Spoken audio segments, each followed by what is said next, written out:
አሰላሙ አለይኩም ወራህመቱላሂ ወበረካቱ የተወደዳችሁ እንዴት ቆያችሁን የህዳር 11 2018 ዓመተ ልደት ሚንበር ኸበር ጀመረ ፋይዛ መሐመድ ያለቱ ሚንበር ኸበር እየመራው ከናንተ ከተመልካቾች ጋር ቆያለሁ እስከ ፍጻሜው አብራችሁን እንድትዘልቁ በአክብሮት እየጋበዝኩ ለዕለቱ ከያዝናቸው ጉዳዮች መካከል አበይቱን አስቀድማለሁ በጠቅላይ ምክር ቤቱ የተቋቋመው ግብረ ኃይል ከትምህርት ሚኒስቴርና ከባለድርሻ አካላት ጋር ዘላቂ መፍትሄ ለማምጣት ውይይት ማካሄድ መጀመሩን የፕሬዝዳንቱ ጽህፈት ቤት ኃላፊ ገለጹ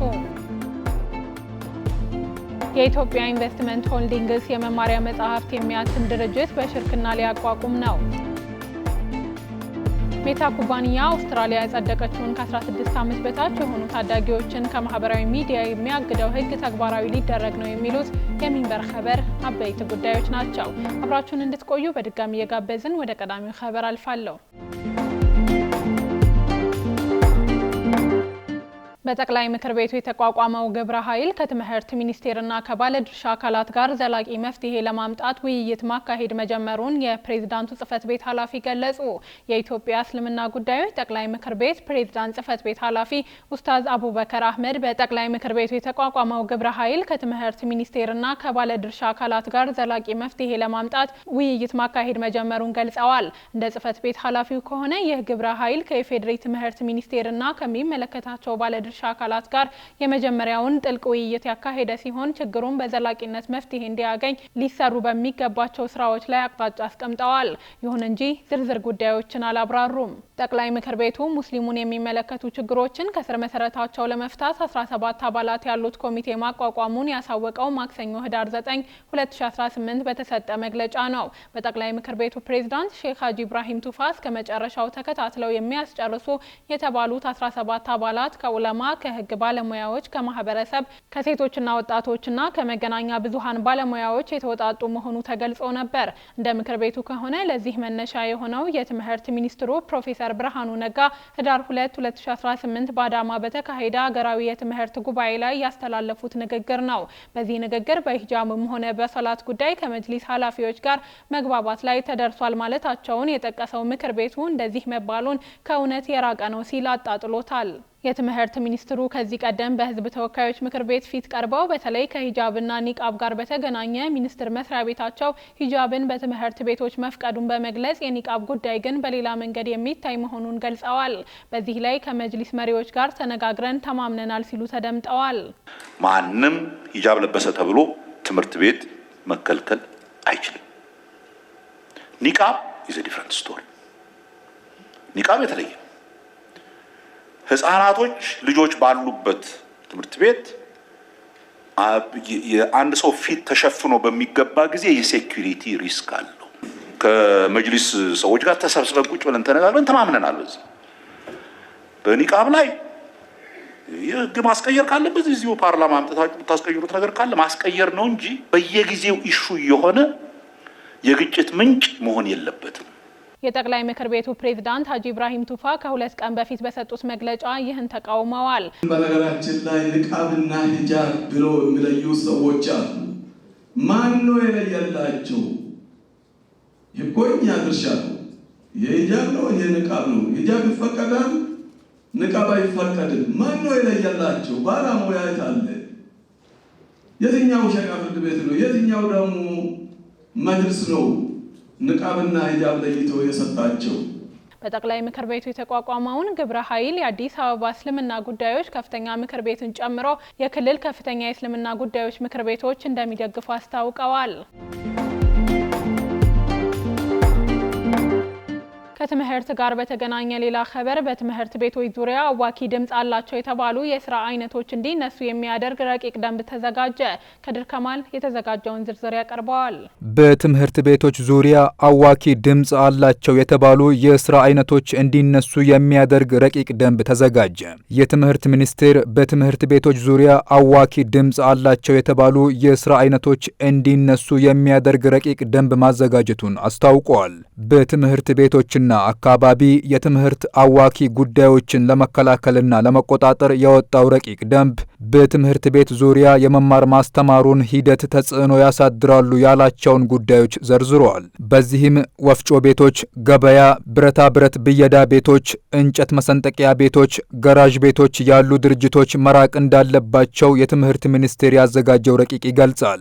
በዚህ ረቂቅ ላይ የድምፅ ብክለት የሚያስከትሉ የተባሉትን እንደ ወፍጮ ቤት፣ ብረታ ብረት ብየዳ ቤት፣ እንጨት መሰንጠቂያ ፋብሪካ፣ ገራዥ ቤቶች፣ የጣውላ ውጤት ማምረቻ ድርጅቶችን ገቢ ለማግኘት በሚል የከፈተ ለእያንዳንዱ ጥሰት 40,000 ብር ቅጣት እንደሚጣልበትና እንደሚዘጋ ይደነግጋል። በዚህ ዝርዝር ውስጥ የተካተተው ሌላኛው ጉዳይ የሃይማኖት ተቋማት የከፈተ ነው። በዚህ ተግባር ላይ የተሰማራም ከመዝጋት ባሻገር በተመሳሳይ 40,000 ብር እንደሚቀጣ ተደንግጓል። በረቂቅ ደንቡ መሰረት እነዚህ ተግባራት የሚከለከሉት ትምህርት ቤትና አካባቢ፣ ከትምህርት ቤት ግቢ እንዲሁም በሁሉም አቅጣጫ ከአጥሩ እስከ 500 ሜትር ርቀት ባሉት ቦታዎች ነው። የትምህርት አዋኪ ጉዳዮች በሚል የተለዩት እነዚህና ሌሎቹም ጉዳዮች በትምህርት ቤትና አካባቢ ተማሪዎች ትምህርታቸውን በአግባቡ እንዳይከታተሉ፣ ውጤታማ እንዳይሆኑ፣ ትምህርት እንዲያቋርጡ፣ ለስነ ምግባር ብልሽትና ለጤና ችግር የሚዳርጉ ሁነቶች መሆናቸው ተጠቅሷል። በዚህ ዝርዝር ውስጥ በተመሳሳይ ትንባሆ ወይም ሲጋራ፣ ሺሻ፣ ጫት፣ አልኮል፣ የናርኮቲክ እና ሳይኮትሮፒክ ዝርያ ያላቸው አደገኛ ህገወጥ መድኃኒቶችና ሱስ አስያዥ እጾች፣ የአልኮል መሸጫ እና ማከፋፈያ ቤቶች ማለትም የሲጋራ መሸጫ ሱቆች፣ ሺሻ ቤቶች፣ ጫት መሸጫና መቃሚያ ቤቶች፣ ጭፈራ ቤቶች፣ ቁማር ቤቶች፣ የእንግዳ ማረፊያ ቤቶች እና የሰውነት መታሻ ቤቶች ከኢትዮጵያውያን ባህል እና ወግ ጋር ተቃራኒ የሆኑ ክሬዚ ደይ፣ ጄንትል ደይ፣ ኦልድስ ደይ፣ ቤቢ ደይ፣ ፍሪዩት ደይ የመሳሰሉ በትምህርት ቤቶችና አካባቢ የሚተገበሩ አሉታዊ መጤ ድርጊቶች፣ ፊልም ማጫወቻ ቤቶች፣ ፕሌይስቴሽን ቤቶች፣ ዲኤስቲቪ ቤቶች፣ ከረምቡላ፣ ፑል፣ ጆተኒ፣ ቢንጎ እና የስፖርት ቁማር መጫወቻ ቤቶች ማንኛውም በትምህርት ሚኒስቴር በሚወጣ መመሪያ መሰረት የተከለከለ የደንብ ልብስ አለባበስና የጸጉር አያያዝና በትምህርት ቤት ውስጥ እና በትምህርት ቤት አካባቢ ህጻናት ተማሪዎችን ለጉልበት ብዝበዛ እና የህገወጥ የሰዎች ዝውውር የማመቻቸትና የመደለል ስራ ተካተዋል። የትምህርት ሚኒስቴር ረቂቅ በትምህርት ቤትና አካባቢ የትምህርት አዋኪ ነገሮችን ለመከላከል በፌዴራል ደረጃ ግብረ ኃይል መቋቋሙን ይገልጻል። በምክትል ጠቅላይ ሚኒስትር ሰብሳቢነት የሚመራው ግብረ ኃይሉ የትምህርት ሚኒስቴር ሚኒስትርም ምክትል ሰብሳቢና የንግድና ቀጠናዊ ትስስር ሚኒስቴር ሚኒስትርን በጸሐፊነት የሚያቅፍ ነው። የኢትዮጵያ ፌዴራል ፖሊስ ኮሚሽነር፣ የሴቶች እና ማህበራዊ ጉዳይ ሚኒስቴር ሚኒስትር፣ የጤና ጥበቃ ሚኒስቴር ሚኒስትር፣ የግብርና ሚኒስቴር ሚኒስትር፣ የፍትህ ሚኒስቴር ሚኒስትር፣ የሰላም ሚኒስትር፣ የመምህራን ማህበር ፕሬዝዳንት፣ የሃይማኖት ተቋማት ጉባኤ ሰብሳቢ፣ የሲቪክ ማህበራትን ፕሬዝዳንትና የተማሪዎች ወላጆች ህብረት ፕሬዝዳንት በአባልነት ያቅፋል። የኢትዮጵያ ኢንቨስትመንት ሆልዲንግስ የመማሪያ መጽሐፍት የሚያትም ድርጅት በሽርክና ሊያቋቁም ነው። የኢትዮጵያ ኢንቨስትመንት ሆልዲንግስ ከጃፓኑ ቶፓን ግራቪቲ ጋር ተጨማሪ ሽርክና በመፍጠር የመማሪያ መጽሐፍት በአገር ውስጥ የሚያትም ኩባንያ ሊያቋቁም መሆኑ ተሰምቷል። የመማሪያ መጽሐፍትን በአገር ውስጥ የሚያትም ድርጅት ከጃፓኑ ቶፓን ግራቪቲ ጋር በሽርክና ለማቋቋም ሲካሄድ የቆየው ውይይት ወደ መጠናቀቅ መቃረቡ ተነግሯል። የኢትዮጵያ ኢንቨስትመንት ሆልዲንግስ ከኩባንያው ጋር ያደረገውን ውይይትና ስምምነት በመጪዎቹ ጥቂት ቀናት ለቦርድ አቅርቦ እንደሚያጸድቅም ተገልጿል። እስካሁን በተደረገው ውይይት የኢትዮጵያ ኢንቨስትመንት ሆልዲንግስ ከቶፓን ግራቪቲ ጋር በሽርክና በሚያቋቁመው ማተሚያ ድርጅት ላይ የ49 በመቶ ድርሻ እንደሚኖረው፣ ቶፓን ግራቪቲ ደግሞ የ51 በመቶ ድርሻ ይይዛል መባሉን ሪፖርተር ዘግቧል። የኢንቨስትመንት ሆልዲንግስ የ2018 የመጀመሪያ ሩብ ዓመት የስራ አፈጻጸም ሪፖርቱን ባለፈው ሳምንት ለሕዝብ ተወካዮች ምክር ቤት የመንግስት ልማት ድርጅቶች ጉዳዮች ቋሚ ኮሚቴ በበት ወቅት በዚህ ዓመት ከያዛቸው ቁልፍ የኢንቨስትመንት ፕሮጀክቶች መካከል አንዱ የመማሪያ መጽሐፍትን በአገር ውስጥ የሚያትም ኩባንያ ማቋቋም እንደሆነ ገልጾ ነበር። ይህንንም አሁን ለማድረግ ከአንድ የውጭ ኩባንያ ጋር እየተነጋገረ ስለመሆኑም ለቋሚ ኮሚቴው አሳውቋል። ይህንን ማተሚያ ድርጅት የማቋቋም ውጥን የሚሳካ ከሆነ ማተሚያ ድርጅቱ በኢትዮጵያ ኢንቨስትመንት ሆልዲንግስ እና በቶፓን ግራቪቲ ሽርክና የሚመሰረት ሁለተኛው ኩባንያ ይሆናል ተብሏል። ከዚህ ቀደም የኢትዮጵያ ኢንቨስትመንት ሆልዲንግስ እና ቶፓን ግራቪቲ በፈጠሩት ሽርክና ቶፓን ሴኩሪቲ ፕሪንቲንግ የተባለ ፓስፖርትን ጨምሮ ሌሎች ሚስጥራዊ ህትመቶችን የሚያትም ድርጅት አቋቁመዋል። የትምህርት ሚኒስቴር የ2018 የመጀመሪያ ሩብ ዓመት የስራ አፈጻጸም ሪፖርቱን ባለፈው ሳምንት ለህዝብ ተወካዮች ምክር ቤት ሲያቀርብ ባለፉት 2 ዓመታት ብቻ የመማሪያ መጻሕፍትን በውጭ ሀገር ለማሳተም $105 ሚሊዮን ወይም ከ16 ቢሊዮን ብር በላይ ወጪ መደረጉን ገልጿል። የተወደዳችሁ አሁንም የተከታተላችሁ የምትገኙት ሚንበር ኸበርን ነው። አብራችሁን ስላላችሁ ደስ ይለናል። ለሚንበር ኸበር ጥቆማ ወይም ማስተያየት ካላችሁ በአጭር የስልክ ቁጥር 9282 ላይ ብትልኩልን አጣርተን መልሰን ለእናንተው እናቀርባለን። የሚቀናችሁ ማህበራዊ ሚዲያ ከሆነ በሁሉም አማራጮች @ሚንበር ቲቪ ብላችሁ ብትፈልጉን ታገኙናላችሁ። ድረገጻችንን www.minbertv.com ብትጎበኙ ደግሞ አዳዲስ መረጃ ታገኛላችሁ። አሁን ደግሞ የዕለቱን አብይ ጉዳይ እናስታውሳችሁ እንመለስ። በጠቅላይ ምክር ቤቱ የተቋቋመው ግብረ ኃይል ከትምህርት ሚኒስቴርና ከባለድርሻ አካላት ጋር ዘላቂ መፍትሄ ለማምጣት ውይይት ማካሄድ መጀመሩን የፕሬዝዳንቱ ጽህፈት ቤት ኃላፊ ገለጹ። ከቆይታ በኋላ ሜታ ኩባንያ አውስትራሊያ ያጸደቀችውን ከ16 ዓመት በታች የሆኑ ታዳጊዎችን ከማህበራዊ ሚዲያ የሚያግደውን ሕግ ተግባራዊ ሊያደርግ መሆኑን አስታውቋል። እንመለስበታለን። ይጠብቁን። ፕሬዝዳንት ዶናልድ ትራምፕ የሳውዲ ልዑል አቅርበውታል በተባለ ጥያቄ በሱዳን ያለውን ጦርነት ለማስቆም አዲስ ጥረት ለመጀመር ቃል ገቡ። የአሜሪካው ፕሬዝዳንት ዶናልድ ትራምፕ የሱዳን የእርስ በርስ ጦርነትን ለማስቆም አሜሪካ አዲስ ጥረት እንደምትጀምር የተናገሩት ከሳውዲ አረቢያ ልዑል አልጋወራሽ መሐመድ ቢን ሰልማን ጋር በዋይት ሀውስ ውይይት ካካሄዱ በኋላ ነው። ፕሬዝዳንት ትራምፕ ከሳውዲው ልዑል የሱዳን የእርስ በርስ ጦርነት እንዲያበቃ በቀረበላቸው ጥያቄ መሰረት ግጭቱን ለማስቆም በአፋጣኝ አዲስ ጥረት እንደሚጀምሩም ተናግረዋል። ትራምፕ በኬኔዲ ማዕከል በተካሄደው የሳውዲ አሜሪካ ኢንቨስትመንት ፎረም ባደረጉት ንግግር ልዑል አልጋወራሹ ሱዳንን በተመለከተ አንዳች ጠንካራ ነገር እንድንሰራ ይፈልጋል ብለዋል። የሳውዲው ልዑል አልጋወራሽ መሐመድ ቢን ሰልማን የሱዳኑን ጦርነትና መፍትሄውን በተመለከተ ዝርዝር ማብራሪያ እንደሰጧቸው ገልጸዋል። ሱዳን አስፈላጊ ሀገር መሆኗን ተገንዝቤያለሁ ያሉት ፕሬዝዳንቱ መጀመሪያ ከቁጥጥር ውጭ የሆነ ነገር ያለ መስሎኝ ነበር፣ ነገር ግን በሱዳን ጉዳይ መስራት እንጀምራለን ብለዋል። ትራምፕ ይህንን ንግግራቸውን ትሩዝ ሶሻል በተሰኘ ማህበራዊ ሚዲያ ገጻቸው በድጋሚ ጽፈዋል። በሱዳን መደበኛ ጦር መሪ ሌተናል ጀነራል አብዱል ፈታህ አልቡርሃን እና ጀነራል መሐመድ ሐምዳን ዳጋሎ በሚመሩት ፈጥኖ ደራሽ ኃይል መካከል የሚካሄደው ጦርነት ከተጀመረ 2 ዓመት አልፎታል። በግጭቱ ምክንያት ወደ 12 ሚሊዮን የሚጠጉ ሰዎች በሱዳን ውስጥም ሆነ ድንበሮቹን በማቋረጥ በግዳጅ እንዲፈናቀሉ ተገደዋል። የዩናይትድ ኪንግደም ጠቅላይ ሚኒስትር አጸያፊ ጸረ ሙስሊም ጥላቻ መቆም አለበት አሉ። የእንግሊዝ ጠቅላይ ሚኒስትር ኪር ስታርመር ከጊዜ ወደ ጊዜ እየጨመረ የመጣው የጸረ ሙስሊም ጥላቻ መቆም አለበት ብለዋል። ሚኒስትሩ ጸረ ሙስሊም ጥላቻ አጸያፊ ነው፣ ህብረተሰባችን ውስጥ ቦታ የለውም ብለዋል። ኪር ስታርመር ይህንን ያሉት በፓርላማው ሳምንታዊው የጠቅላይ ሚኒስትሩ የጥያቄዎች ስብሰባ ላይ ከሌበር ፓርቲ ተወካይ አፍዛል ካን ለቀረበላቸው ጥያቄ በሰጡት ማብራሪያ ወቅት ነው። ተወካዩ አፍዛል በእንግሊዝ ሙስሊሞች ላይ ከጊዜ ወደ ጊዜ እየጨመረ የመጣውን ዘረኝነትና የእስልምና ጥላቻ ለመቅረፍ እየተወሰዱ ያሉ እርምጃዎችን እንዲያብራሩ ጠይቀዋል። ስታርመር በምላሻቸው እየጨመሩ የመጡት ጸረ ሙስሊም ጥላቻዎች መፍትሄ ማግኘት አለባቸው፣ ለዚህም ነው በመላው ሀገሪቱ የሚገኙ መስጂዶችንና የሙስሊም እምነት ትምህርት ቤቶችን ለመጠበቅ የገንዘብ ድጋፍ እያደረግን ያለነው በማለት ምላሽ ሰጥተዋል። በተጨማሪም ጸረ ሙስሊም ጥላቻን የሚቆጣጠር አዲስ ፈንድ መድቦ እየሰራ መሆኑንም ጠቁመዋል።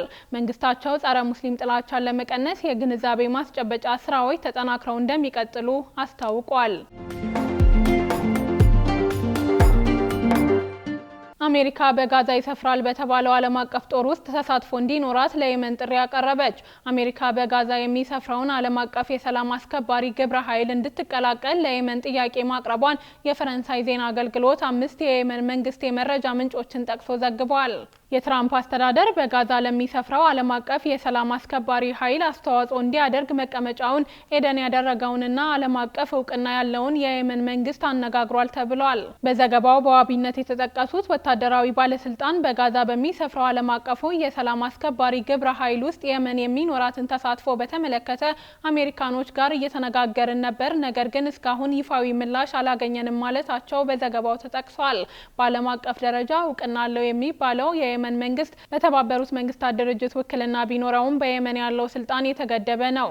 የሰላም አስከባሪ ውስጥ የመን ተሳትፎ እንዲኖራት ከአሜሪካን በኩል ግብዣ ቀርቦላታል የሚለው ዜና የመጣው የሳውዲ አረቢያው ልዑል አልጋ ወራሽ ሙሐመድ ቢን ሰልማን በዋሽንግተን ከፕሬዝዳንት ትራምፕ ጋር ውይይት ካደረጉ በኋላ ነው።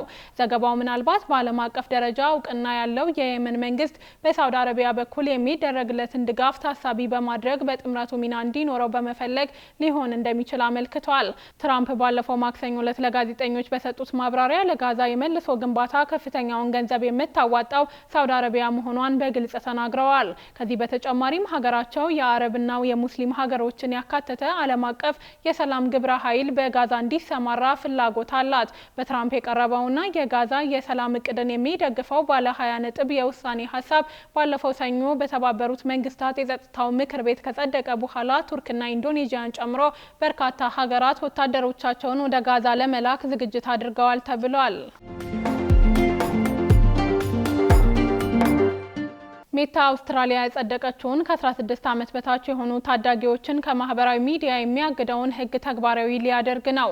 አሚናት መሐመድ ዝርዝሩን አዘጋጅታለች። የአሜሪካው ግዙፍ የቴክኖሎጂ ኩባንያ ሜታ ከፈረንጆቹ አዲስ ዓመት በፊት የአውስትራሊያ መንግስት ከ16 ዓመት በታች የሆኑ ታዳጊዎች ማህበራዊ ሚዲያ እንዳይጠቀሙ ያጸደቀውን ህግ በሚያስተዳድራቸው ፌስቡክ እና ኢንስታግራም ላይ ተግባራዊ እንደሚያደርግ አስታውቋል።